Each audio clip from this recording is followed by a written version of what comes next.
saveur divine. Cette bonne nouvelle du royaume sera prêchée dans le monde entier pour servir de témoignage à toutes les nations. Alors viendra la fin.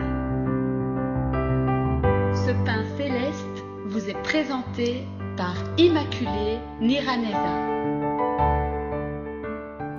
Je vous salue très chers amis qui écoutez cette émission Saveur divine. Que le bonheur et la grâce vous soient multipliés partout où vous êtes avec vos familles.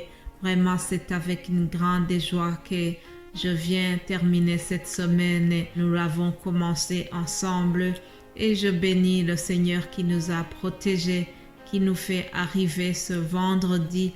Alors, vous avez écouté et vous avez fait des commentaires, certains m'ont écrit en me disant combien ils sont encouragés par ce que nous avons partagé.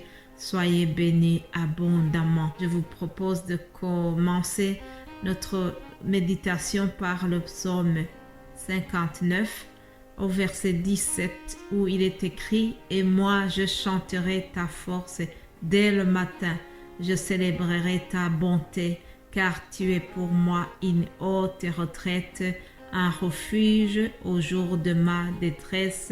Alléluia. » Mon frère, ma sœur qui m'écoute, je souhaite vraiment que tu puisses expérimenter la bonté de notre Seigneur aujourd'hui, que tu puisses avoir Dieu comme ton refuge au jour de ta détresse.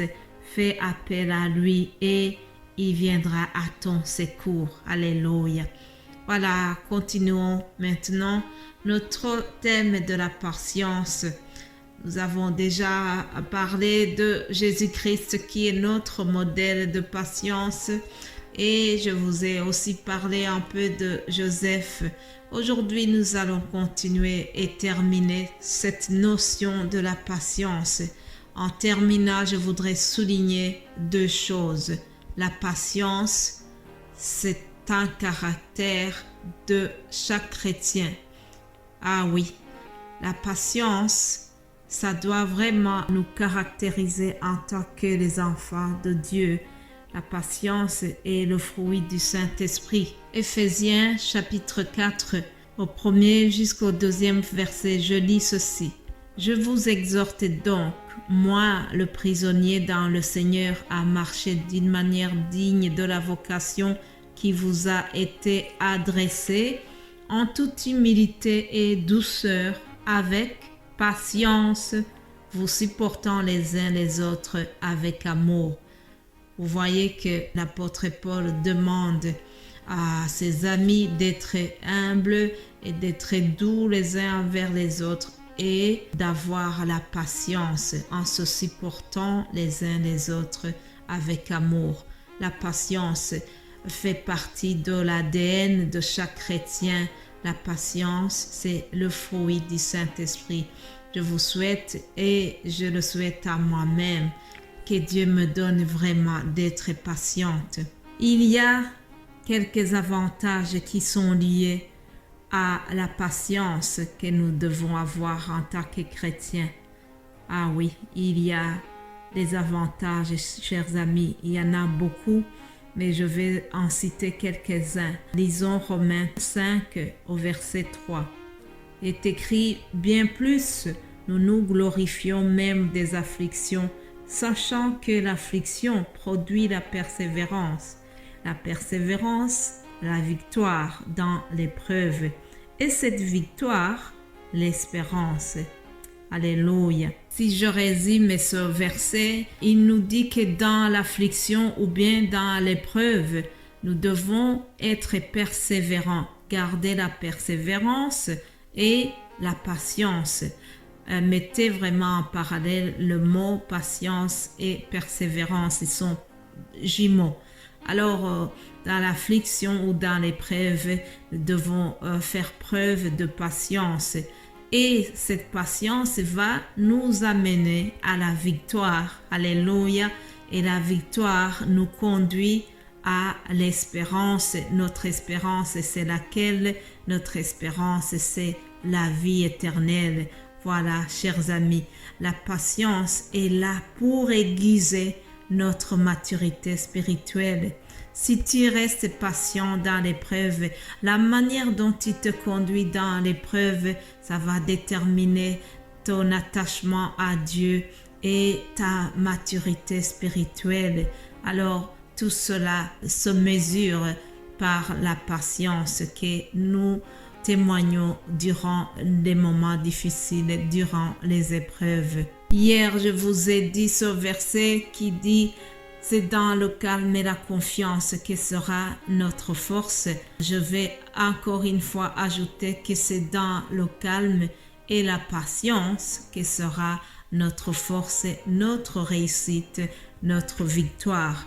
Je te souhaite d'avoir vraiment cette patience qui est produite par le Saint-Esprit. Dernier point que je voudrais vous donner, qui est aussi un autre avantage d'être patient, c'est ce que nous trouvons dans l'épître de Jacques, premier chapitre au verset 12, où il est écrit « Heureux l'homme qui supporte patiemment la tentation, car après avoir été éprouvé, il recevra la couronne de vie que le Seigneur a promise à ceux qui l'aiment. » Alléluia, alléluia, alléluia, chers amis.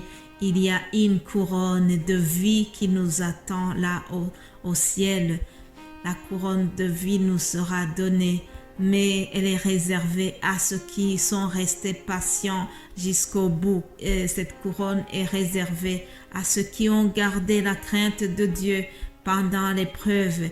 Cette couronne est réservée à ceux qui ont refusé de renier le Christ et qui ont gardé la foi, qui ont été patients jusqu'au bout. Mais bien-aimés de Dieu, il faut vraiment que la patience accomplisse parfaitement son œuvre afin que nous soyons parfaits et accomplis sans faillir en rien. Je vous propose de terminer aussi par une prière. Père céleste, au nom de Jésus-Christ, je me tiens devant toi. Je viens avec mes frères et sœurs parce que nous croyons en toi, Seigneur, parce que tu es notre modèle de patience. Toi qui as été patient jusqu'au bout, toi qui as tout accompli à la croix, Seigneur, pour nous sauver. Par amour pour nous, tu as été patient jusqu'au bout. Alors nous te prions de nous donner aussi la patience. Je demande la patience pour mon frère ou ma sœur qui est en train de prier depuis longtemps pour la conversion de sa famille. Alors je demande, Seigneur, que tu lui donnes de persévérer.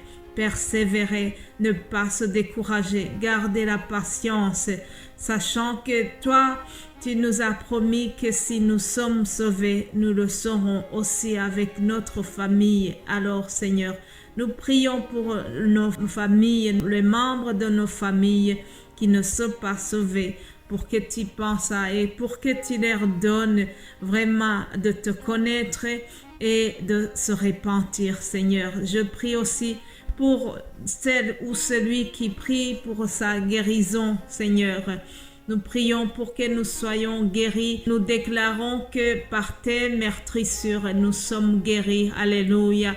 À la croix, tu as porté nos maladies, Seigneur. C'est pour cela que je prie pour ceux qui sont malades, pour que tu donnes la guérison totale à ceux qui sont dans l'attente. Viens, Seigneur, nous visiter. Viens nous toucher. Ta main guérissante n'a pas changé, tel que tu étais dans le temps. Aujourd'hui, tu es le même. Il n'y a aucun nombre de variations, de changements dans ta personne, Seigneur. Alors, je déclare vraiment qu'en toi, nous sommes guéris au nom de Jésus-Christ. Nous prions, Seigneur, pour tous ceux qui sont découragés, pour tous ceux qui sont attristés par toutes sortes de choses, Seigneur. Je sais qu'à la croix aussi, tu as porté nos cœurs brisés. Alors viens restaurer les cœurs brisés. Viens toucher chaque personne qui suit cette émission, Seigneur, qui s'attend à toi. Nous nous attendons vraiment à toi. Viens, Seigneur, viens opérer des miracles et des prodiges au milieu de nous. Crée en nous des témoignages et je sais que tu vas le faire pour te glorifier. Je te remercie, Seigneur. Je te remercie pour tout ce que j'ai pu partager avec ton peuple durant cette semaine qui s'écoule. Bénis chaque personne, bénis tout le monde qui écoute ces messages.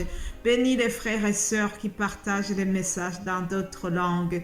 Bénis nos familles, bénis ton peuple partout où il est dans le monde entier. C'est au nom de Jésus-Christ que j'ai prié. Amen. Amen.